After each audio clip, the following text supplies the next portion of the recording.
Hello tout le monde et bienvenue à tous dans le 4e épisode déjà du Groovycast. Avant toute chose, bonne année à vous tous et merci de continuer à nous suivre. Voilà, on est de plus en plus et c'est toujours cool. Et du coup pour ce 4e épisode, on reçoit un DJ, un musicien avant tout expérimenté. Parce qu'on verra que du coup tu as commencé Rudy avant tout dans l'univers un peu pop rock. Exact. Et du coup avec cette expérience que tu as, comment toi tu te définirais en tant qu'artiste? Voilà, ça peut être dans ton style. Alors, dans mon style, j'ai un style qui a beaucoup évolué à travers le temps. Je me considère comme un musicien avant tout. Ok. Voilà, artiste un peu touche à tout, vu que je suis passé par beaucoup de styles musicaux différents. Et bon, on va rester simple, on va juste dire musicien. Ok. C'est déjà énorme. Hein. Ouais, c'est déjà beaucoup. Parce que ouais, tu as commencé au début des années 2000 avec un single, Shady Lady. Ouais, exact. Sur Virgin. Que j'ai sorti avec deux potes à moi. Donc c'était vraiment mes premiers pas dans la musique électronique. Les balbutiements des premiers logiciels pour faire de la musique tout seul. C'était quoi le logiciel ? Alors c'était un logiciel qui s'appelle Impulse Tracker. Qui, je l'espère, n'existe plus pour le bien de tout le monde. Si aimé, vous allez sur internet et vous tapez le nom, l'interface elle est juste dingue. Ok. Mais bon, c'était marrant, donc on faisait avec ça. En gros, j'ai mon cousin. Alors à la base, moi c'était vraiment le rock qui m'intéressait, j'étais un fan absolu de Nirvana. Ok. D'où aujourd'hui mon nom de DJ qui vient directement de là. Il y a des petits changements, mais voilà. En gros, ça vient de ça. Et j'ai découvert le monde du clubbing vers l'âge de 16 ans, où voilà, j'ai un cousin à moi plus âgé qui m'amenait là-bas et qui était un petit peu geek, donc du coup, qui connaissait un petit peu tous les ordinateurs et qui commençait lui à faire de la musique. Et moi, j'étais fasciné par le fait qu'en fait, on puisse faire un morceau tout seul sur ordinateur, qu'il n'y avait pas besoin d'être en groupe. Et aussi par la découverte de la musique électronique, par l'univers des boîtes. Donc voilà, c'est un truc qui m'a complètement fasciné. Je lui ai demandé de m'installer ça sur mon ordinateur. Et puis voilà, ça a commencé comme ça. J'ai continué avec ce logiciel-là. J'ai fait la connaissance de potes ensuite à l'école avec lesquels on avait les mêmes passions. Et directement, on a fait un premier morceau. Ça a été celui-là. Ça a été Shady Lady, qui a été signé tout de suite en major. On y allait complètement au culot. À l'époque, on prenait le téléphone, on les appelait, on leur disait « Les mecs, on a un gros tube. » Les mecs nous prenaient pour des fous, genre c'est qui, d'où ils sortent. Et au final, on prenait vraiment des rendez-vous, genre chez Universal, chez Sony, voilà, chez tout le monde. C'était plus accessible à l'époque ou... Alors je sais pas si c'est du fait de notre culot énorme ou si c'était plus accessible. Ça se trouve, ça marche encore aujourd'hui. D'accord. Mais je pense que le culot marche de toute façon. Ouais. Mais en tout cas, ce qu'on faisait, c'est qu'on prenait nos téléphones. Et à l'époque, en fait, il y avait Lady de Mojo qui était sorti. Ouais, ça me fait penser à ça aussi, direct quand j'ai lu le nom. Ouais. Voilà. Et donc, en fait, on a eu la chance de rencontrer. C'était vraiment l'époque, les débuts de la French Touch. C'est ce que j'ai te posé comme question, ouais. Voilà, c'est ça. Et du coup, on appelait directement les majors et on leur disait, voilà, nous, on a le nouveau Lady Mojo, vu que ça avait cartonné. On peut pas vous l'envoyer. Si vous voulez l'écouter, faut nous recevoir. Et donc, on a sorti, enfin, on est parti directement avec notre petit CD. On faisait écouter en maison de disque. Et l'histoire marrante, c'est qu'on s'est fait jeter de partout. Mais vraiment, on s'est fait jeter, mais complètement, c'était fou. Et au même moment, en fait, on a un pote à nous qui s'appelle Ramsey, qui a monté son label Bosley Records. Et il a dit, moi, je crois au morceau, on va le signer, ça va être le premier morceau, enfin, je crois que c'est le deuxième, peut-être, morceau qui signe sur son label. Donc lui, c'était que du vinyle et tout ça. Et il sort le morceau, il l'envoie chez FG, Radio FG, bon, qui existe toujours, mais qui était vraiment très, très puissante à l'époque, en tout cas sur la musique électronique. Et le morceau passe en rotation 5, 6, 7 fois par jour là-bas. Et là, du coup, toutes les majors nous rappellent en nous disant « Ah ouais, non mais en fait, votre morceau, on l'adore. On t'a peut-être pas bien compris. » Et c'est cette histoire marrante, c'est qu'au final, une fois qu'il était en rotation, une fois qu'il a bien marché en radio, pour le coup, on l'a re-signé en licence là-bas. Mm. Et voilà, bon, c'était le début de l'aventure, première sortie, Vous étiez à Paris? On était à Paris, vous étiez à ouais, Paris. exactement. Ok. Ouais, Ok. ouais, bah, juste à côté d'ailleurs de chez vous. Et la scène, du coup, à l'époque, c'était quoi un peu comme. Enfin, à Paris, c'était plutôt quoi comme musique? C'était plutôt French Touch? C'était un peu les débuts Ouais, c'était le début de la. Alors, bien sûr, il y avait toujours plusieurs scènes. Enfin, il y avait la scène techno, Ouais. la scène. Nous, on était. Bosley Records était au sein d'un consortium de labels qui s'appelait UWE, et eux qui faisaient vraiment de la trance, techno. Ok. D'ailleurs, le morceau chez D-Lady, qui était vraiment un morceau. French Touch à mort, vraiment de la house filtrée avec un gros sample de disco et tout ça, Mm. a été remixé par Manuel Malin, qui est un des pionniers de la scène hardcore techno. Ok. Voilà, enfin c'est assez marrant parce que le remix n'a absolument rien à voir aujourd'hui. Mais donc oui, non, en fait, en gros, il y avait vraiment beaucoup de scènes différentes. Mhm. Moi, j'étais dans la scène, enfin ce qui me plaît, c'était vraiment la house. La house de Chicago. Ouais. D'ailleurs, grâce à ça, je suis parti mixer à Chicago, rencontrer des mecs que j'adorais. Et puis, voilà, c'était vraiment la scène qui me plaisait. Les clubs où j'allais, c'était à l'époque, je mixais dans un club. Enfin, j'en ai fait plusieurs. Je mixais au bain-douche et tout ça. Ok. Mais je mixais au Gibus. C'est là où il y avait la résidence du label. Et bon, voilà, c'était vraiment la musique que j'écoutais, que j'achetais en vinyle à l'époque. Voilà. Et tu parlais de résidence, j'ai le sentiment qu'à l'époque, les line-up étaient beaucoup plus axés sur justement des résidences. Il y avait peut-être moins cette optique de DJ guest qui pouvait venir faire des tournées. Il y avait peut-être plus un ancrage, entre guillemets, comme tu dis, au sein de ta résidence, que maintenant où tu as l'impression que tous les week-ends, il y a des nouveaux DJ guests qui se font booker. Ouais, je pense que de toute façon, l'industrie a énormément Ouais. changé. Je pense qu'il y a beaucoup plus d'argent aujourd'hui qu'il y en avait à l'époque. Donc du coup, je pense que aujourd'hui, un promoteur va plus miser sur un gros nom pour faire venir, et le nombre d'abonnés qu'a ce gros nom aussi sur Instagram pour faire venir, ou alors voir sur les charts Beatport qui est dans le top 10 pour faire venir le DJ, plus que de développer une vraie ligne directrice musicale. Je pense qu'il y a beaucoup de soirées aujourd'hui qui existent sur Paris, mais au final, je pense pas qu'il y ait de soirées avec une vraie. Enfin, il y en a un, Ouais. mais je pense pas que les très grosses aient une vraie identité musicale forte qui reste cohérente de A à Z. Mhm. Je pense qu'on prend un petit peu ce qui marche le mieux, et puis en essayant de faire venir le plus grand nombre de personnes. Après, je peux le comprendre parce que c'est ce qui ramène aussi le plus de monde. Économiquement, c'est plus intéressant. C'est viable. Et développer vraiment un style musical de A à Z sur une soirée, ben, c'est un vrai parti pris, parce qu'en fait, on parle à une niche. Et puis, on n'est pas à l'abri que le style musical change aussi, la mode change complètement. Voilà, si il y a une soirée afro, l'afro marche hyper bien, mais si jamais l'afro commence à être un peu moins tendance, quelqu'un qui a fait une soirée afro, je sais pas s'il va continuer à la faire si le style. Faut vraiment que ce soit un passionné et qu'il se dise quoi qu'il en coûte, moi ce que j'aime c'est l'afro, et c'est ce que je continuerai à faire, même si c'est plus à la mode, quoi.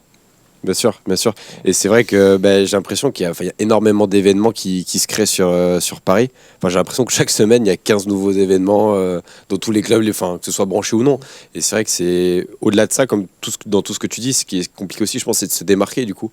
Ouais, Au c'est niveau très des dur de se soirées, démarquer. trouver une identité qui est différente des autres.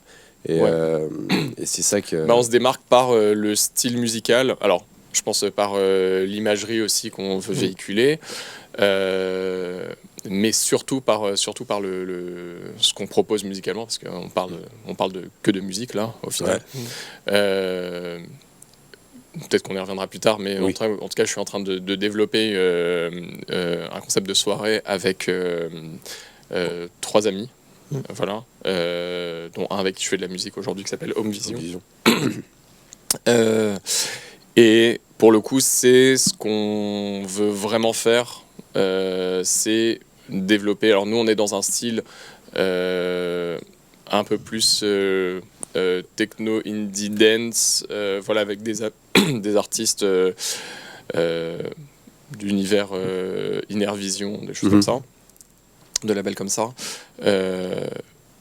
Et voilà, c'est sûr que nous, demain, on n'aura pas d'artistes afro qui vont rejoindre notre soirée. Et on va essayer de se tenir à cette ligne-là. C'est bien, ouais. Parce que nous, on est DJ avant tout. On veut se faire plaisir avant tout dans la soirée. On veut faire plaisir aux gens qui ont les mêmes goûts que nous. Et on veut qu'une personne qui vienne à notre soirée ne soit pas surprise ou déçue de ce qu'il va venir entendre. Ouais. On veut créer vraiment une communauté autour de cette soirée qui s'appelle Requiem. Et autour de Requiem, on veut vraiment fédérer des gens autour de la musique surtout. C'est vraiment le plus important, cette fédération autour de la musique. Vous savez où ce sera? Ouais, alors c'est un club qui s'appelle La Nuit, qui est à Paris dans le 9e arrondissement à Madeleine. Okay. Qui est un super club qui a été complètement refait. Là, il y a eu c'était The Key avant, c'est ça? Exactement. Ouais, exactement. Donc ça a changé de propriétaire. Okay. Ils ont fait des grosses rénovations là-dessus. Nous, on allait visiter. On a été complètement séduits par le système son, c'était la chose la plus importante pour nous. La capacité du club, tout ce qu'on pouvait y faire. Et puis surtout, ils nous ont suivis dans notre volonté de créer cette soirée, voilà, et puis dans notre vision de la soirée. Et donc du coup, la prochaine date, c'était le 27 janvier. Ouais, exactement. On a une mensuelle, donc la première avec Cohus, un artiste Afterlife.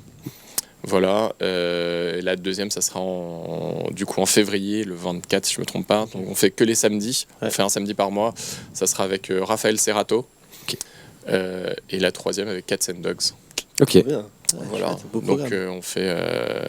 Et on essaye d'avoir... Alors, on va inviter des artistes de la scène française aussi, qu'on aime beaucoup, à venir jouer avec nous. Et on essaye d'avoir un guest international qu'on adore et aussi qu'on n'a pas l'habitude de voir tout le temps sur des line-up pendant l'année, parce qu'on voit qu'il y a aussi beaucoup d'artistes qui reviennent souvent, et ce qu'on a envie, c'est aussi de créer un petit peu l'événement avec des artistes qu'on a moins l'habitude de voir, mais qui sont sur des labels qu'on adore, comme Afterlife, comme Inner Vision. Ok, ouais, d'après un peu amener cette optique un peu découverte, c'est quand même cool. Aussi, alors c'est des artistes qui sont très connus par les personnes qui suivent ces labels-là. Donc nous, on a des retours de mecs qui sont hyper contents de les voir, parce que voilà, ils passent pas trop à Paris. Et en même temps, exactement, l'optique de faire aussi découvrir ces artistes-là à des personnes qui connaissent pas, et de leur faire découvrir notre univers. Ah, c'est trop bien. Grave cool. Ouais, voilà. Trop bien. Et c'est vrai que, tu vois, genre, si je peux faire un petit parallèle sur l'aspect événementiel, comme je disais, tu vois, il y a plein d'événements qui se créent sur Paris. Et tu vois, j'ai des amis qui font d'autres soirées, mais plus en province, tu vois, dans le sud de la France. Et ils me disent souvent, c'est compliqué de ramener du monde, c'est pas forcément le même public, c'est compliqué de mobiliser sur des soirées house avant tout, mais assez plus deep. Comme tu peux trouver à Paris notamment, et moi je lui ai dit justement, ce que je trouve bien, c'est que tu peux facilement avoir facilement ta clientèle, parce que en province, il y a pas souvent dans les autres villes de France, il n'y a pas forcément des pléthore de soirées, et je trouve que du coup, si tu amènes ce concept-là qui est déjà archi présent sur Paris, c'est facile, tu peux facilement te faire ta clientèle et mobiliser du monde. Là, tu vois, j'ai eu la chance de mixer début janvier. Un événement qui s'appelle Paradis Bleu. D'ailleurs, les gars, je les embrasse parce qu'il y avait une vibe incroyable. Et en fait, ils ont compris ce concept, tu vois, que tu t'as sur Paris. Et ils l'ont amené un peu, tu vois, dans les Alpes, à la Clusaz. Okay. Et je trouve ça bien, tu vois, de s'inspirer de ça et de l'amener dans toutes les villes respectives de France. Parce que c'est vrai qu'à l'heure actuelle, je pense qu'il y a la concentration des gens qui écoutent de la house, entre guillemets, elle est plus présente sur Paris que même s'il y a le temps à se démocratiser. Mais les places, je veux dire, les boîtes de nuit, les établissements, c'est quand même plus restreint en province. Donc, je trouve ça cool. Mais après, c'est vrai que la house, les gens qui écoutent de la house, on est souvent amenés à écouter de la house par la boîte de nuit. Ouais. C'est quand même ça qui nous amène à écouter ce style de musique. Et c'est vrai que plus il y aura de clubs, plus ça sera démocratisé, plus il y en aura dans des petites villes, voilà, plus il y aura des initiatives comme Paradis Bleu, plus ça amènera des gens à écouter la house et plein de styles de musique électronique aussi. Donc c'est vrai que généralement on commence par ce qu'il y a peut-être de plus mainstream pour ensuite les gens aient envie de découvrir d'autres choses un peu plus pointues, un peu plus niche dans plein de styles différents, mais ouais, je pense que ça passe vraiment par là. En tout cas, moi, c'est comme ça que j'ai découvert cette musique. C'est la première fois que je suis sorti en boîte. Je me suis pris une énorme claque en me demandant mais qu'est-ce que c'est que ce truc ce kick ouais. Enfin, voilà, j'avais l'habitude de faire des concerts de rock et tout ça. J'ai toujours l'amour du rock, mais c'est vrai que j'ai une sensation particulière avec le club et j'aurais pas découvert cette musique ailleurs, quoi. Enfin, pas réellement, ça passe très peu à la radio à part sur FG ou voilà, ou alors ce qui passe c'est un peu plus EDM et moi c'est trop cool d'avoir un invité qui a pu avoir une expérience qui est quand même, t'as 20 ans d'expérience. Je suis très très vieux. Non mais c'est trop cool, quoi. T'as commencé jeune, donc en vrai c'est trop bien. J'ai commencé à 18 ans. Enfin, le premier track est sorti quand j'avais 18 ans. Ouais. Et t'es resté plus ou moins à Paris pendant 20 ans, ou t'as bougé? Non, je suis resté à Paris. Tu connais vachement bien la scène parisienne. Qu'est-ce que t'as appris, tu vois, en 20 ans, que ce soit des questions matos, système son, les boîtes? Qu'est-ce qui t'a plu le plus sur ces 20 dernières années? Qu'est-ce qui te déçoit un petit peu aujourd'hui, que t'as envie qu'il change, ou l'avenir de peut-être la scène parisienne et pas que, tu vois, peut-être un peu mondial aussi? Alors, l'évolution qui est géniale, je pense que c'est le matériel qu'on utilise aujourd'hui, qui est... Vous avez commencé vinyle? Moi, j'ai commencé vinyle, ouais. Okay. Ouais, j'ai commencé au vinyle. Où pour le coup, fallait être hyper créatif pour faire des effets, pour faire... Pour ceux qui connaissent, il y a le bouton delay ou echo sur une table de mixage. En gros, il n'y avait pas d'effet sur les tables de mixage à l'époque. Le fixe n'existait quasiment pas. Il n'y en avait pas. C'est juste qu'il n'y en avait pas. Il y avait juste un bouton pour mettre le volume ou le baisser, c'est tout. Et puis un peu les équalisations. Du coup, si on voulait faire un effet, fallait acheter 2 fois le même vinyle. Donc un vinyle, je sais pas, ça coûtait 10 €. Donc il fallait dépenser. Donc il fallait avoir ce vinyle-là en double. Et puis décaler très légèrement les deux, faire jouer en même temps et les décaler très légèrement pour faire un effet d'écho entre les deux. Voilà, donc il y a plein de choses. Et puis surtout, on se trimballait des caisses de vinyle. Enfin, je sais pas, je pense que dans ma caisse de vinyle, je pouvais mettre peut-être 40, 50 disques. Donc il fallait que je les prépare à l'avance pendant la soirée. Bon, j'avais mes fétiches que je disais. Mais déjà, ça pesait 1 tonne. Et puis, ce qui était classe, c'était d'avoir la boîte en métal avec plein de stickers dessus. C'est encore le cas. Customiser son truc. Donc voilà, c'était ça. Et puis le fait aussi que c'était lourd, fallait bien trier. Si on était dans le rush, son vinyle, fallait bien le remettre juste après, parce que sinon on rentrait à la maison, c'était le bordel, on savait plus dans quelle pochette on avait mis le vinyle, ils étaient tout rayés. On n'était pas aussi à l'abri qu'un vinyle saute pendant la soirée parce qu'il était un peu rayé. Donc ça, c'est toujours classe, un vinyle, parce que avoir la musique sous forme d'objet, je trouve que c'est quelque chose de précieux, qui rend la musique précieuse.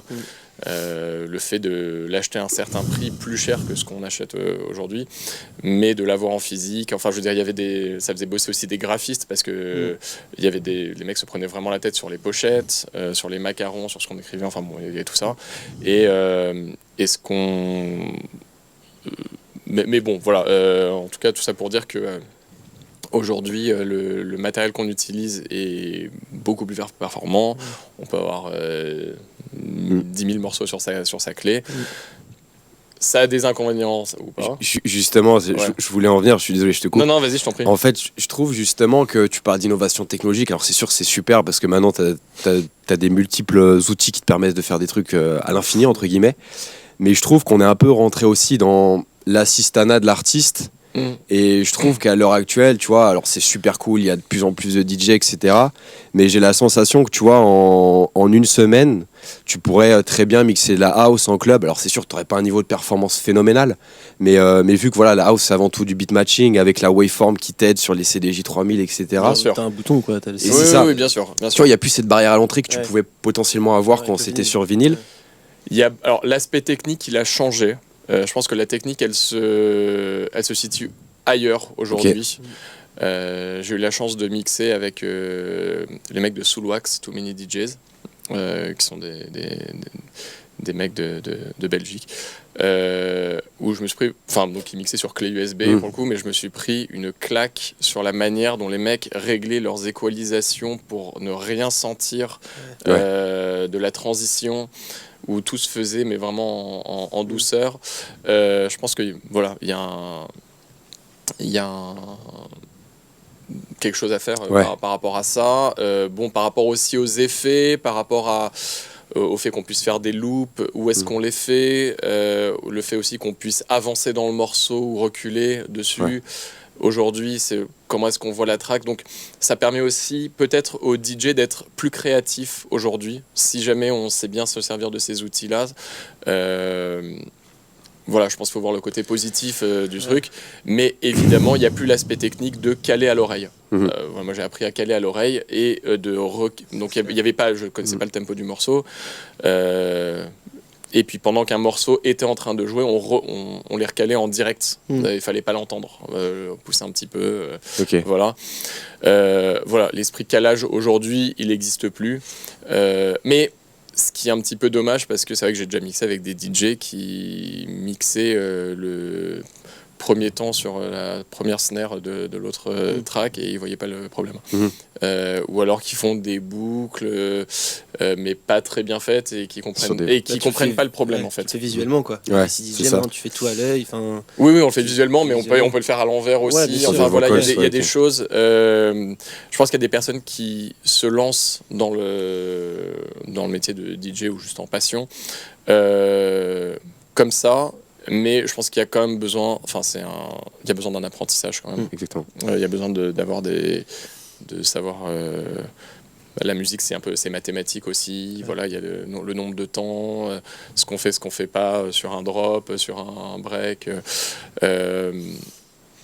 Donc voilà, je pense qu'il y a quand même des petites choses à connaître. Je me suis replongé moi du coup dans le vinyle il y a 2-3 ans parce que moi j'ai un papa qui a fait beaucoup de vinyle, qui a mixé aussi quand il était jeune, je pense comme ton père Max, et du coup moi je me suis réintéressé, je me suis acheté des platines machin et j'adore ça parce que du coup j'ai l'impression de redécouvrir la musique parce que vu que tu as moins d'options, t'es un peu obligé d'écouter le morceau, tu peux pas le remodifier quand tu es en train de jouer devant une scène, devant des gens, et je trouve ça hyper agréable de juste pouvoir partager en fait, même si tu es en train de caler, au bout d'un moment tu arrives à caler de plus en plus rapidement, machin, ce que tu as à l'oreille, je sais pas, tu profites beaucoup plus aussi du son, tu as une qualité aussi qui sort qui est un peu plus la qualité du vinyle après il faut qu'il y ait le système son qui suive derrière, mais ça n'a rien à voir avec aujourd'hui il y a des...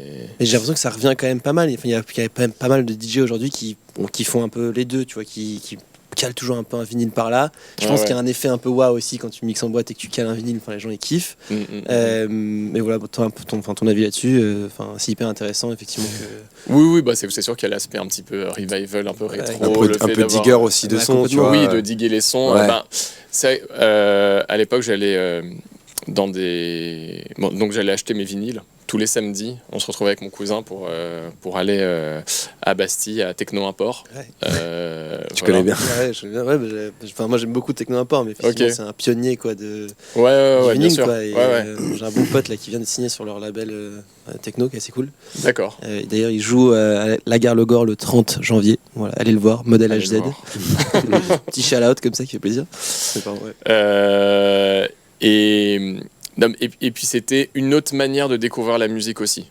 C'est-à-dire qu'on y allait, on se retrouvait devant des bacs immense de vinyles. Bon, c'était classé par label et par style directement, donc on allait nous sur les labels qui nous plaisaient le plus. Et puis on espérait qu'il y ait une nouveauté parce qu'on n'était même pas au courant s'il allait y avoir une nouveauté ou pas. On connaissait rien des artistes, on connaissait rien de l'actualité du label. Et en fait, c'était vraiment une découverte et une joie tous les week-ends de dénicher la pépite. Alors soit d'avoir retrouvé un morceau qu'on avait écouté en boîte parce que vu qu'il n'y avait pas Shazam, donc on savait pas ce que c'était, ce qu'on écoutait, donc on allait en club le week-end et la semaine d'après on essayait de rechercher ce qu'on avait entendu et si on le retrouvait, on était comme des fous. On passait toutes nos économies là-dedans parce que de toute façon il n'y avait pas d'autres moyens que on téléchargeait, voilà, il y avait pas de, on téléchargeait pas en MP3, donc c'était vinyle ou rien. Mais bon, ça fait un peu boomer de non, mais tu fais bien. de dire tout ça. Mais c'est vrai que ça nous procurait une joie. Moi, ça me procurait une joie que je pense une personne de 18 ans qui va sur Beatport n'a pas aujourd'hui. Parce qu'il va écouter des morceaux à la chaîne en essayant de voir ce qui marche le mieux. On regarde le top 10. Hop. Après, encore une fois, ça c'est un style de DJ. Il y a des DJ qui vont être beaucoup plus pointu et puis essayer de dénicher des choses sur SoundCloud, des trucs, des unreleased, des choses, voilà.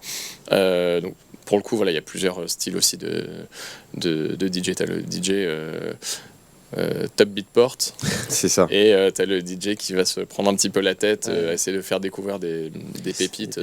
Mais voilà. je trouve c'est ce qui fait d'ailleurs pour moi la différence avant toute chose, tu vois, avant l'aspect technique entre un DJ entre guillemets standard et un très bon DJ, c'est c'est ta playlist en fait, c'est ta culture musicale, le fait de diguer des sons, d'aller au-delà des bangers actuels. Enfin, tu vois, l'autre fois j'ai pris une claque, un DJ un peu plus aguerri et mainstream, c'est un gars comme Seth Roxler. Ouais. Tu vois ce qu'il fait, je trouve ça formidable. Il te ressort des tracks un peu 90s, très groovy, mais tu sens que le gars, je serais curieux d'avoir sa clé USB, quoi. Tu vois, c'est impressionnant. Non, il y a de tout. C'est clair, de tout. Et je l'ai vu aussi l'année dernière au Sonar en B2B avec Jamie Jones et les Martinez Brothers. Et, ça devait être sympa. C'était fou. C'était lunaire.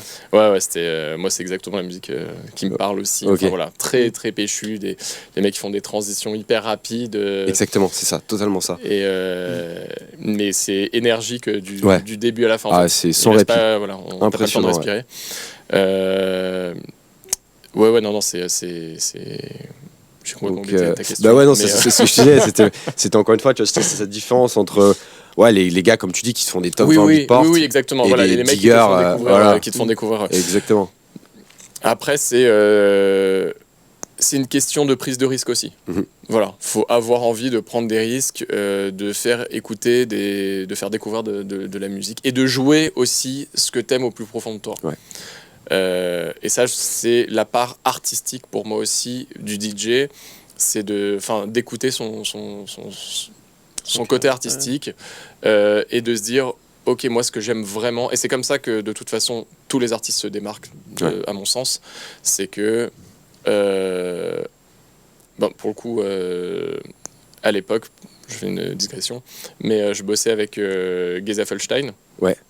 Voilà, que j'ai connu avant qu'il soit la grosse star qu'on connaît aujourd'hui.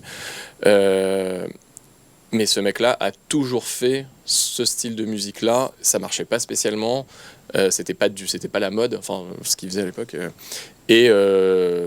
Mais c'était pas grave en fait. C'était ce qui le touchait le plus. Et en fait, le fait d'avoir persévéré dans ce style-là, à un moment donné, il y a eu un changement de style. Bon, il a sorti son morceau Viol, qui était un gros carton. Mais c'est un mec qui a toujours été fidèle à lui-même du début à la fin dans ce qu'il faisait. Et voilà, je pense que c'est la même chose pour un DJ aussi. C'est que faut essayer de rester dans son style. On fera peut-être moins de dates parce que ça va être un peu plus spécifique. Mais le jour où ça explose, même pas exploser, mais bon, ça marche un peu mieux. Ton nom, en fait, il va tout de suite ressortir parce que tu vas pas faire partie du gros lot. Du gros de ce qu'on peut entendre dans n'importe quelle boîte, quoi. Et je pense que c'est là où justement tu as une sorte de consécration, c'est quand tu arrives à trouver un équilibre entre ce que toi t'aimes au plus profond et te faire adhérer ça. C'est ça qui est le plus compliqué en fait finalement. Évidemment. C'est faire ce qui te fait kiffer Ah, bien sûr. et que ça plaise aux autres, tu vois, tout en te démarquant bien évidemment. Il y a pas, pour un DJ, c'est la plus grande joie, c'est quand on joue des tracks qu'on kiffe et que les gens connaissent pas. Et qu'on voit la foule en folie sur des morceaux qu'ils connaissent pas. Voilà. Ça, c'est encore mieux. On se dit que voilà, là on a réussi un truc. Sur les 20 dernières années, tu as dû t'adapter toi un petit peu à un style qui change un peu à Paris, sur ce que tu kiffais, parce qu'au début c'était quand même assez underground, je pense, la house, enfin en tout cas à Paris.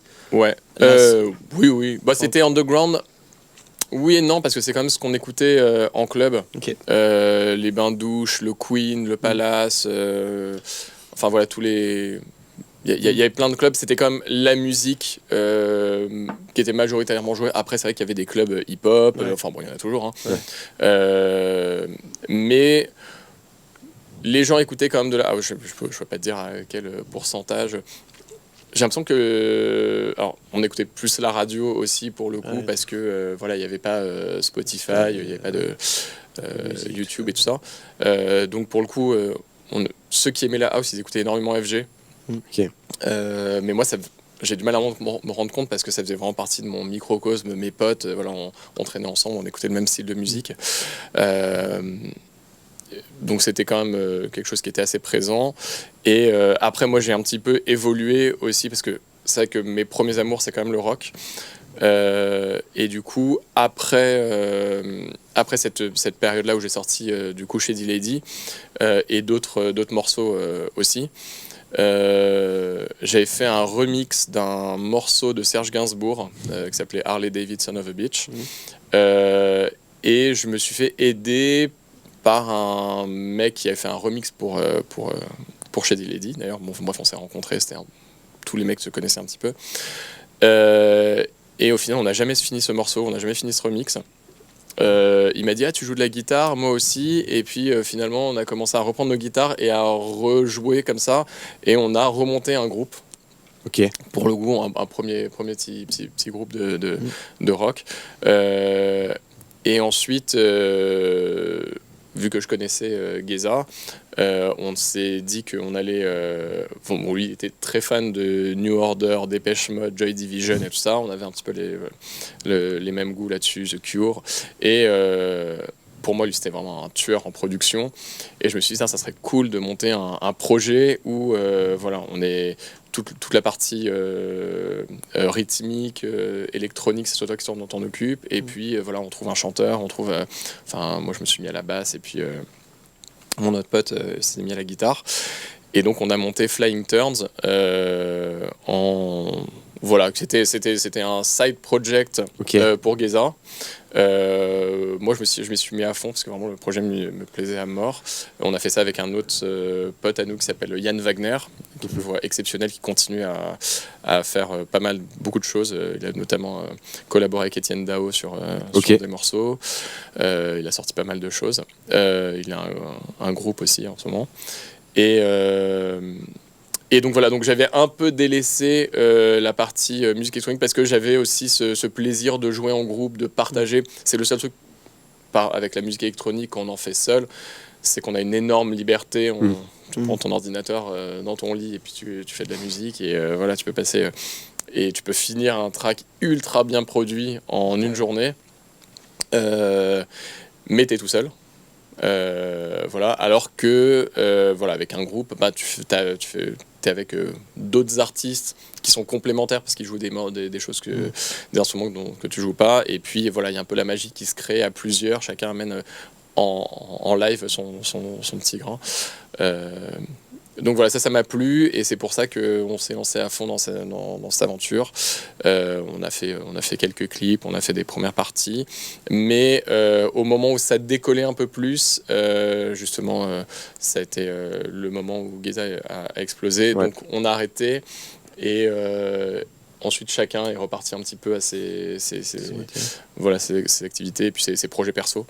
Donc voilà, c'est là où j'ai remonter mon projet perso Cobayen. Et du coup, sur la partie production, c'est deux univers que tu as réussi à à faire merger, mais est-ce que justement cet esprit un peu new wave, un peu pop rock, t'a influencé sur tes productions un peu plus house, ouais. Ouais, surtout sur le premier morceau que j'ai sorti, qui s'appelle The Call, Avec voilà, Brume. que j'ai fait avec un ami à moi qui s'appelle Brume, qui avait collaboré avec Feder sur des morceaux. Pour le coup, c'était important pour moi d'avoir quelque chose de vocal aussi pour mon premier morceau. Je pense que ça se ressent pas mal, ce côté un petit peu new wave, un petit peu plus dark sur ce premier track-là. Mais avec des rythmiques un peu... J'écoutais aussi pas mal, enfin de plus en plus de choses qui étaient un peu plus organiques, un peu plus liées à l'afro aussi. Donc c'était un peu un mélange. Donc en fait, je repartais sur ce projet-là en testant pas mal de choses. Donc en essayant de lier, pour moi le partie vocale c'est hyper important. Enfin en tout cas ça me touche quand les morceaux avec des vocales. Donc là c'est vrai que ce premier morceau The Call, je pense que ça fait vraiment le pont avec Flying Turns. Et ensuite par la suite j'ai sorti un morceau qui est plus afro, qui s'appelle Zimbabwe avec Sound of Bam.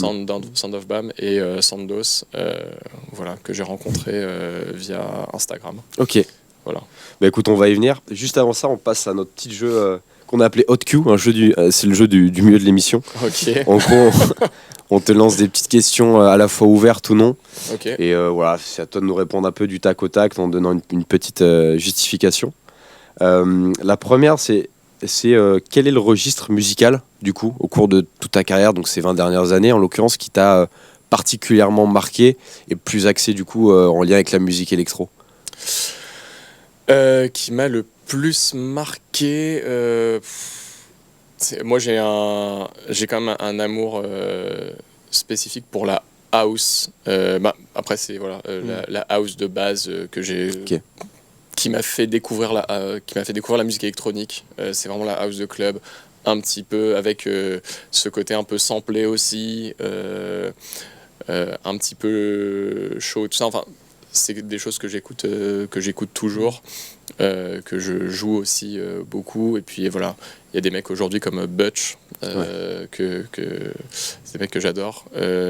Qui pour moi ont un petit peu qui reprennent un petit peu ces codes que j'ai aimés au début de la house. Ok. Deuxième question, ton DJ set, t'es plutôt warm-up, peak time ou closing? Clairement peak time ou closing par rapport à ce que je joue. Ouais. On dit souvent que je tape un peu trop en warm-up. Du coup, franchement... peak time ou closing. Et la troisième qui est en lien. Ok, et ouais, la troisième qui est en lien, si tu dois reprendre du coup ces trois créneaux, warm-up, peak time et closing, ce serait quoi ton line-up idéal? Wow. Sans faire le parallèle, sans choisir la line-up du 27. Ouais, ok, d'accord, ok. Tu peux t'inclure dedans. Oui, tu as le droit de t'inclure dedans, en peak time. Bah, bien sûr que je suis dedans. Écoute, pour un warm-up, pour le coup, je mettrais Butch en warm-up. Okay. Pour l'avoir vu, et genre c'est parfait, enfin ce qu'il joue est parfait pour te chauffer. Je vais te piquer Seth Roxler pour le peak time. Okay. Pour le coup, qui est vraiment très très très fort. Et puis en closing, pour pas me mettre... B2B, hein. Ouais, je fais du B2B avec tout le monde. En closing, un truc qui tape un peu plus, j'ai découvert, on va faire un petit côté découverte, un mec qui s'appelle Yost Cohen, qui est signé chez Dynamic. Comment, Yost Cohen? Alors, c'est s'écrit Y-O-S-T, plus loin K-O-E-N. Ok. Et j'aime beaucoup ses prods. Ok. Voilà, ça tape comme il faut, mais je pense que ça serait une bonne continuité avec Mr. Trox. Avec Mr. Trox. Ouais, ça serait pas mal. Okay. Ouais. Il est pas ultra connu, mais il a sorti vraiment des prods génial. Quatrième question, en suivant là, ton line-up de rêve, quel est l'artiste que tu aurais adoré collaborer pour la production d'un son? Mort ou vivant? Pour la production d'un son, Butch, franchement, enfin, je suis très très fan de ses prods. Il est vraiment très très fort. Il y a beaucoup de mecs qui sont vraiment très très forts. C'est un peu dur. Et puis moi, vraiment, pour le coup, j'écoute vraiment des choses très très différentes. Donc il y a des mecs qui sont vraiment très très forts dans chacun de leurs domaines. Elle est très très dure la question. Elle est très dure, ouais. Mais Très large. Elle est très large, ouais, en fait c'est ça que elle est très large. Non, franchement, j'aurais du mal à répondre. Butch, hein. Butch, ouais, on peut c'est mettre ultra cohérent. Ouais.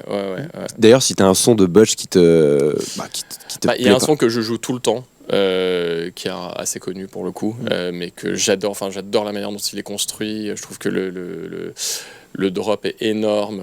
C'est un remix qu'il a fait pour Cassius. C'est un morceau qui s'appelle Go Up. avec la voix de Pharrell Williams. Ouais. Exactement. Ouais, je sais.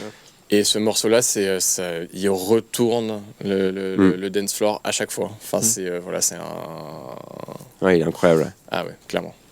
Ah ouais, c'est du coup sûr. Ok. Et t'es plutôt scène, sans vouloir être clivant, hein, Non, bien sûr. t'es plutôt scène Afterlife ou Circo Loco? Plutôt Circo Loco, Ok, perso. d'accord, Voilà. Même, j'adore Afterlife aussi. bien sûr. Mais ça, c'est mon côté plus house, Ok. justement.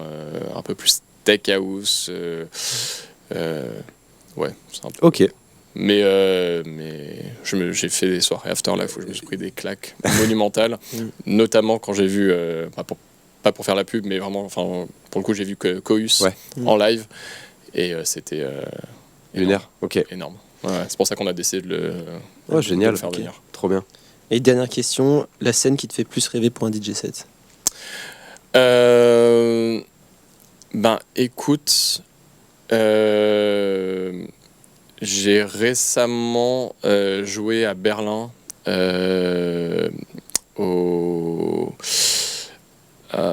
va me revenir. Sisyphos, pardon. Ok, ouais. C'était incroyable. En fait, pour moi la scène idéale, c'est le nombre de personnes, évidemment. Je suis pas ultra fan des énormes scènes. Je pense que Je te rejoins totalement. tu me mets à Tomorrowland, Ouais, je suis pas sûr de prendre du plaisir, même si je veux bien jouer à Tomorrowland.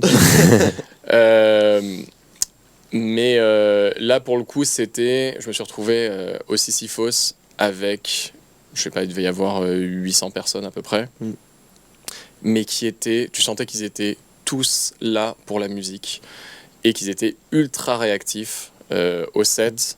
Il n'y avait pas de table, de m'as-tu vu. Enfin, déjà, tu n'avais pas le droit d'avoir ton téléphone portable, donc voilà. Ça, c'est génial. À l'entrée, ils te mettent un petit sticker dessus. quoi. Voilà, exactement. Et puis, voilà, enfin, c'était incroyable. Et pour moi, voilà, c'est la scène idéale. Pour moi, c'est, ouais, on va dire 500 personnes, à peu près, à part 500 personnes, et surtout un public qui vient uniquement pour la musique. Ouais. Et pas autre chose. Et voilà. Il y a quelques clubs comme ça à Paris qui existent justement, c'est génial. Enfin, comme le Mirage par exemple, voilà, où c'est un petit club, mais quand on y va, on sait que les gens ils sont en face du DJ et c'est juste un bonheur quoi, parce qu'ils sont ultra réactifs, ils viennent pas pour prendre des photos quoi. Mais c'est vrai que je te rejoins totalement. J'aime beaucoup cet esprit un peu plus intimiste où tu as vraiment des petits clubs avec un gros système son. Et je trouve ça rassemble plus que les grosses scènes où... Après, on joue pas la même chose. Exactement, je pense que... C'est aussi les choses qui sont différentes. Je pense que, voilà, par exemple, pour jouer des prods Afterlife, par exemple, je pense qu'il faut quand même des scènes au-delà de 500 personnes. C'est pas le même effet. Ouais. C'est pas le même effet. Voilà. Alors que dans un plus petit club... Je pense que tu peux te permettre des morceaux, justement, un peu plus deep house, un peu plus minimal. Ouais, enfin. Je vois ce que tu veux dire. Voilà, je pense que ça se joue aussi pas mal en termes de prod. Quand ça envoie du très lourd. Avec des gros synthés. D'ailleurs, enfin, les gros festivals, ça joue de l'EDM à fond. Ça joue de l'Afterlife, ça joue. Et les plus petits clubs. tu vas rarement entendre ce genre de musique-là dans des petits clubs, quoi. Mais c'est intéressant de voir que justement le style de musique, enfin la taille d'un lieu a aussi un effet sur le style de musique jouée. On sera à Berlin nous la semaine prochaine, donc on ira peut-être faire un tour. Ah bah ouais, on te demandera en off 2-3 adresses, mais avec plaisir. Carrément. C'est cool. On va revenir rapidement un peu aux questions. Sur tes projets 5-10 minutes actuels. Et après, on terminera l'épisode. Moi, j'avais une question encore, un lien un peu avec l'entrepreneuriat, parce que c'est ce qu'on fait en ce moment avec Maxence. Okay. Et justement, sur le fait que du coup, aujourd'hui, tu vis de ça. Ouais. Voilà. Ton parcours un peu pour faire ça à côté de ton taf, et comment aujourd'hui tu as réussi à vivre de ça, tes tournées, ton manager, la vie de tous les jours, quoi. Donc voilà, moi ça fait aujourd'hui je vis de ça. C'est passé par plusieurs étapes, par le fait déjà de me faire une place sur la scène parisienne pour avoir aussi des récurrences. Et le plus important pour moi, c'est encore une fois, c'est un métier artistique. Donc tout ce qui dit métier artistique dit prise de risque. Qu'on soit écrivain, peintre, musicien. Si on veut vraiment vivre de sa passion, on est obligé d'y aller à fond. On est obligé de prendre le risque de tout arrêter et prendre le risque que ça marche pas. Mais après, voilà, tu sais que tu te lèves le matin, tu fais quelque chose qui te plaît à 100%, et ça vaut quand même très cher. Moi, donc, je suis passé par plusieurs dates à Paris, des résidences dans plusieurs clubs. Et aussi à côté, sortir, avoir plus de temps à passer à faire de la production, donc sortir plus de tracks. Je fais aussi de la musique pour le coup de pub, de séries, de choses comme ça. On m'appelle aussi pour ça, donc ce qui permet aussi d'avoir des revenus confortables pour pouvoir en vivre. Mais voilà, ça passe. Il y a plusieurs choses très différentes. Il y a des DJ qui vont, si jamais tu réussis à créer une certaine hype autour de toi, tu vas pouvoir demander des cachets un peu plus gros, tu vas pouvoir demander aussi un peu plus tourner. Donc voilà, ça dépend aussi pas mal de choses, mais je pense en tout cas pour un DJ aujourd'hui qui veut en vivre et qui veut essayer de se développer sur le temps, c'est quand même assez important de passer par la case production pour pouvoir se développer et se donner une valeur ajoutée aussi. Ok. Et en parlant de prod, justement, tu as évoqué l'EP Zimbabwe. Ouais. Que tu as sorti sur le label Mo Black. Exactement. Si tu pouvais justement un peu nous expliquer comment ça s'est fait cette relation avec Mo Black, parce que c'est quand même, je pense que c'est le label phare en termes d'Afro House sur le marché. Aujourd'hui, c'est clairement numéro 1. Ouais. Comment ça s'est fait, la collaboration avec la rencontre En gros, je vais essayer de la faire courte. J'ai rencontré Sound of Bam via des amis. Toute une clique ramienne qui est un DJ parisien, qui est un de ses meilleurs potes. Moi, je le connais aussi depuis pas mal d'années. Bon, bref, on sort ensemble. Sound of Bam est DJ, il veut se mettre à la production. Je lui ai dit, écoute, passe à la maison, je te montre un peu comment ça fonctionne. Moi, je travaille sur Ableton. Au final, il est venu un jour. On a commencé à s'amuser un petit peu et directement on a fait Zimbabwe. L'instrumental en tout cas de Zimbabwe, pratiquement une soirée. Ok. Ça a été, on s'est découvert des goûts communs en fait, voilà. Et via Instagram, en fait, moi, quand j'ai sorti The Call, j'ai contacté pas mal d'artistes que j'aimais bien via Instagram pour leur envoyer aussi le track. Et je suis tombé sur Sandos, qui est un artiste israélien, chanteur-producteur. Et il m'a dit, génial, The Call, machin. Moi, je viens à Paris dans 2 semaines. Viens, on se rencontre. Est-ce que tu... Je lui ai dit, écoute, moi, je vais essayer de te trouver aussi une date à Paris. Donc, je l'ai fait jouer à Paris. J'avais une résidence au Chalet des Îles sur une grosse soirée. Et pour le coup, on s'est hyper bien entendu. Il est venu à la maison. Il y avait Sound of Home qui était là. On lui fait écouter le track. Et il fait mais c'est génial, il adore le truc.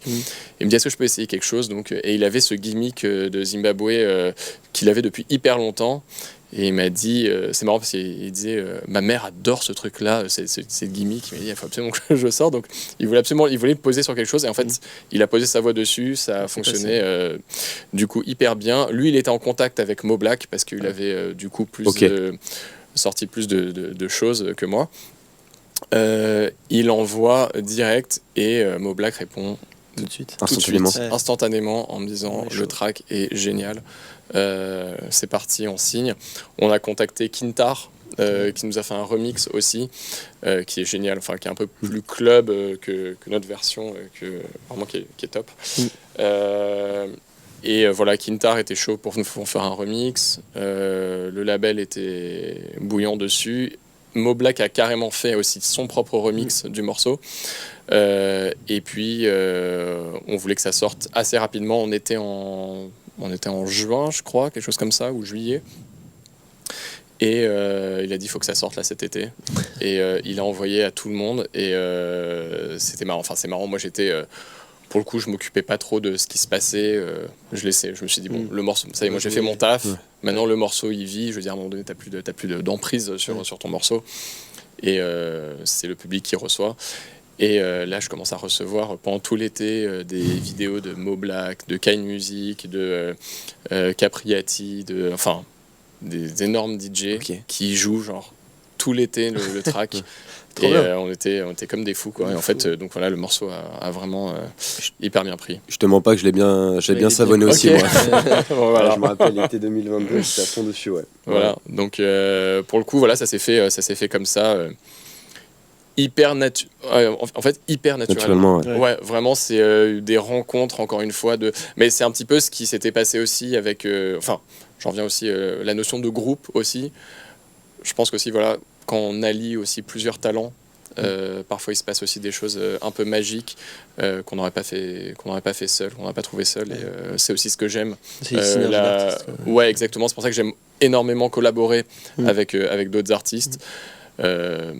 Parce que je sais que ça va apporter du plus au morceau. Et quand on a une alchimie comme ça, quand on a des goûts en commun, il y a toujours la magie qui se crée, quoi. Et donc là, justement, tu parles d'alchimie. Dans les tuyaux, tu as un son avec Home Vision qui arrive. Exactement, ouais. J'ai un son avec... Alors, on a 2 EP. Ouais.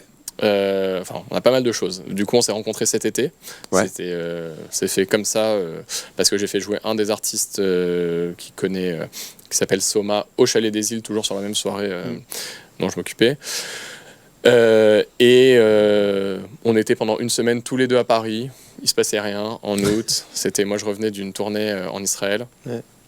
J'arrive à Paris, je l'appelle, je lui fais tu fais quoi? Il m'a dit ça serait bien qu'on fasse de la musique ensemble. Bon, il me parlait de ses... Alors lui, il était vraiment très Afterlife dans ses goûts. Moi, je suis un peu plus Inner Vision. Je me suis dit, bon, testons de toute façon, il n'y a rien à faire. Et en une semaine, on a sorti 5 tracks.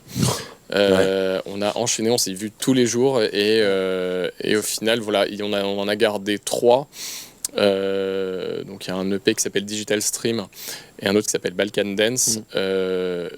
Et qui sont dans les tuyaux, qui sont en passe d'être signés sur des labels. Pour l'instant, je ne peux pas trop en parler encore. Mais lui, il faisait de la musique à côté aussi. Il va sortir un morceau qui s'appelle Come From Above. Voilà, sur un label qui s'appelle Temps Libre. C'est le label de 2 artistes qu'on aime beaucoup, qui s'appellent Asayag et Aaron Julian, qui ont monté ça assez récemment. Qui sont des potes, et du coup il m'a demandé de faire un remix pour Come From Above, donc voilà, donc j'ai ça qui sort, et puis j'ai un autre remix aussi qui sort pour un artiste qui s'appelle Playtime sur un label qui s'appelle Natura Viva. Voilà, le morceau il s'appelle Pleasures et il est déjà sur Beatport, on peut déjà écouter, et il sort le 26 janvier sur toutes les plateformes. Donc juste avant ta fameuse soirée. Exactement. Il va être joué à la soirée, à mon avis. C'est génial. Il y a des choses. Trop bien. Donc plus pour y aller. Voilà, vraiment des belles perspectives, que ce soit sur l'aspect purement événementiel, purement set, et à la fois prod. Du coup, c'est cool, quoi. Ouais. C'est génial. Cool, c'est deux plaisirs différents, mais qui sont enfin, quand on les connaît, ils sont complémentaires. Quoi. Ouais. Bah, bravo, t'as franchement un parcours assez inspirant et qui, je pense, pour certains Merci. auditeurs qui, je pense, se lancent dans la musique ou sont DJ, franchement, c'est. Enfin, je sais pas, ça donne la pêche, quoi, ça Ouais, donne, c'est sûr, ça c'est donne sûr. envie. Donc, Et c'est du justement, taf, genre, c'est quoi le driver, si tu dois citer un mot, le driver qui t'a fait continuer qui t'a fait, comment dire, rester tout au long de ces années, la passion, je suppose, mais peut-être. Autre chose. Ouais, vraiment. Enfin, c'est un métier. Enfin, clairement, c'est un métier passion. Ouais. Quand t'as de la musique dans la tête toute la journée, que t'as envie de faire que ça, au final, ça te lâche pas en fait. Et malgré le fait que pendant un moment, j'avais un métier à côté, je pensais qu'à ça et je pensais qu'à rentrer le soir pour faire Pour de la faire ça. musique. Mes week-ends, c'était dédié à ça. Et en fait, ouais, c'est peut-être un peu basique de dire ça, mais c'est vrai que la passion, c'est le mot qui me vient en premier. Et puis l'envie de aussi, je pense que c'est important de se fixer des buts Ok. aussi et de se dire, j'aimerais bien aussi arriver là à un moment donné et de se donner les moyens aussi d'y arriver. C'est énormément de travail. C'est énormément d'investissement de vie personnelle parce que voilà, ça prend beaucoup de temps, mais c'est un temps qu'on ne voit pas passer. Ok. Ultra compréhensible. Voilà. On passe au jeu de la fin. Allez. On va terminer du coup sur un petit jeu. On va te poser des questions et Ok. normalement tu connais les réponses. Ok. On peut t'aider si tu les connais pas. Tu verras, c'est des descriptions Alors, un peu marrantes. les réponses. Alors on va te les cacher, mais Max, tu veux commencer? Ouais. Ok. Ben justement, tu viens de l'évoquer. Donc c'est une organisation créée par 2 jeunes hommes. Et cette organisation a mis au jour un son qui te rappelle tes vacances sur la plage de Copacabana. Oh putain, je vais être très très mauvais à ce jeu. C'est une catastrophe. Une organisation. C'est un label. Ouais, exactement. Free Time en anglais.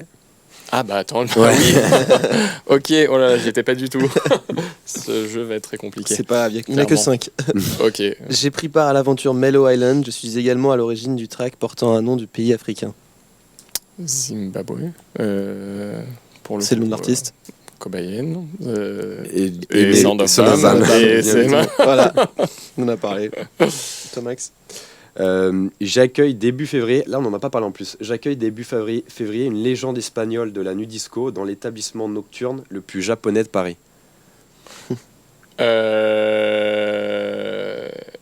Tu ouvres pour l'événement normalement. Ah, bah bien sûr, au yo-yo. Exactement. Ouais. Et Au le nom de yo-yo, la soirée? exactement. Alors, Chez Lano. chez Lano, exactement, qui organise. Voilà, il n'y a pas de. C'est aussi le nom de l'organisateur. Ouais. Voilà, de l'organisateur. Et hyper content de faire partie Avec de David ce line-up, David Penn, Thurman. Donc voilà, je tiens vraiment à remercier aussi Valentine qui m'a mis sur le. Trop cool. Voilà, que je connais C'est le depuis. combien? C'est le 9 février je crois. Ça, c'est le Exactement. week-end du 9, ouais. Ouais, vendredi 9. Vendredi 9. Je porte le nom de la célèbre panthère noire dans le livre de la jungle. Mon mentor tourne en ce moment même dans le podcast. Je suis. Bagheera. Exactement. Ah. Ouais. Quoi, merci aussi. Ok, qui maintenant était- c'est bon, je suis parti sur le. J'ai compris les Il règles. reste une question. Merde. Et la rencontre avec Bagheera, elle s'est fait. Elle s'est fait aussi à travers la musique. Ouais. En gros, j'ai composé pour lui Ok. des morceaux pour. En fait, à la base, il était dans tout ce qui était NFT. Voilà. Il avait un projet où il voulait allier de la musique avec son projet. Il est venu à la maison et pareil, il a été fasciné par la manière de créer de la musique. Et j'ai senti tout de suite une vraie fibre artistique chez lui. Bon, il est photographe aussi à la base. Bon, c'est vraiment un touche-à-tout. Donc, ça s'est fait un petit peu comme avec Sound of Bam pour lui montrer un petit peu le process de la musique électronique, comment composer. Et puis voilà, il en voulait grave. Il est venu sur des sets avec moi.